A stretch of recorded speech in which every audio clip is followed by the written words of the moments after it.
बिस्मिल्लाहिर्रहमानिर्रहीम। अस्सलामु अलैकुम। आप देख रहे हैं K92 न्यूज़ और मैं हूं नाइला भट्टी। शामिल करते हैं आज की अहम खबरें।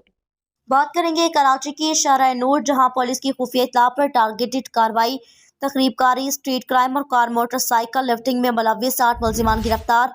गिरफ्तार मुल्जिम मोहम्मद अली खोसा वल्द मोहम्मद सुलेमान खोसा को सखी हसन कब्रिस्तान से गिरफ्तार किया गया, जिसके कब्जे से एक अदद हैंड ग्रेंड पर्स और नगद रकम बरामद हुई। मुल्जिमान शेब वल्द यूसुफ और जुनेद वल्द रशद को गिरफ्तार कर लिया, जिनके कब्जे से पाक कॉलोनी की हदूद से चोरी शुदा मोटरसाइकिल बरामद हुई।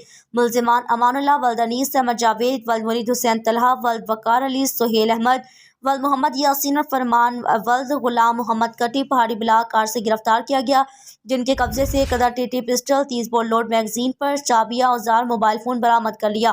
गिरफ्तार मुल्जिमान के खिलाफ मुकदमा दर्ज करके तफ्तीश का आगाज कर दिया गया है।